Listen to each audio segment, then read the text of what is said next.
அதாவது மனோஜோட தம்பி முத்துவும் அவரோட வைஃப் மீனாவும், கரெக்டா? ஆமா. மீனா இவ ஏதோ கிரிமினலா யோசிச்சு வச்சிருக்கா, முருகனை வச்சு ப்ளே பண்ண பாக்குறான். எனக்கும் அதான் தோணுது. முத்துவை எப்படி உங்களுக்கு தெரியும்? அவர் என் அண்ணனோட ஃப்ரெண்டு. எனக்கு சொந்த அண்ணன் மாதிரி தான். அவர் எனக்கு நிறைய நல்லது பண்ணியிருக்காரு. நான் நல்லா இருக்கிறதுக்கு காரணமே அவர் தான். நேரங்கள் இல்லாம நான் புகுந்துட்டு இருக்கானே. முத்து எந்த அளவுக்கு உங்களுக்கு க்ளோஸ்? எனக்கு எல்லாமே முத்தண்ணன் தான். அவரை கேட்டு நான் வாழ்க்கையில எல்லா முடிவும் எடுப்பேன். அப்ப முத்து என்ன சொன்னாலும் நீங்க செய்வீங்களா? யோசிக்கவே மாட்டேன். அண்ணன் சொன்னா நான் செய்வேன். அவருக்காக உயிரை கூட கொடுப்பீங்களா? அண்ணன் கேட்டா அதையும் கொடுப்பேன். அவருக்காக உயிரையே கொடுப்பேன்னு சொல்றீங்க, அவருக்காக போய் சொல்லுவீங்கல்ல? சொல்லுங்க முருகன், உங்களுக்கு அவர் நிறைய நல்லது பண்ணிருக்காரு, அவருக்காக நீங்க போய் சொல்லுவீங்கல்ல? சொல்லுவேன். ஆனா அவர் பொய்யெல்லாம் சொல்ல விட மாட்டாரு. அவருக்காக பொய் கூட சொல்லுவேன்னு சொல்லிட்டீங்க. சோ முத்து சொல்லி உங்க வைஃபை எனக்கு எதிரா பொய் சொல்ல வச்சிருக்கீங்க, கரெக்டா?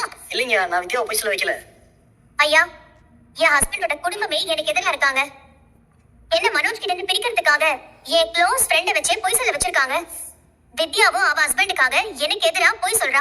முருகன் முத்துக்காக பொய் சொல்லுவேன்னு இப்ப அவரே சொன்னாரு. என்ன கேஷா வேர்த்துச்சா? முருகன் நீங்க போலாம். வணக்கங்க. உங்க பேர் என்ன? மணிங்கம்மா. என்ன தொழில் பண்ணிட்டு இருக்கீங்க? கறிக்கட்டை வச்சிருக்கேம்மா. பிரவுன் மணின்னு சொன்னா எங்க ஏரியால எல்லாருக்கும் தெரியும். ஓகே, இவங்களுக்கு தெரியுமா? தெரியுமா. ரோஹிணி தானே, நல்லாவே தெரியும். எப்படி தெரியும்? எதுக்காக நடிச்சீங்கன்னு கொஞ்சம் தெளிவா சொல்ல முடியுமா? சொல்றேம்மா. எனக்கு ரோஹிணியோட ஃப்ரெண்டு வித்யா நல்ல பழக்கம். ஓ. ஒரு நாள் வித்யா இந்த பொண்ணை கூட்டிட்டு வந்து என்ன மலேசியால இருந்து வந்த மாமாவை நடிக்க சொன்னாங்க. எதுக்காக நடிக்க ஒத்துக்கிட்டீங்க? பணத்துக்காகவா? ஐயோ, பணத்துக்காக இல்லம்மா. எனக்கு சினிமாவில் நடிக்கணும்னு ரொம்ப ஆசை.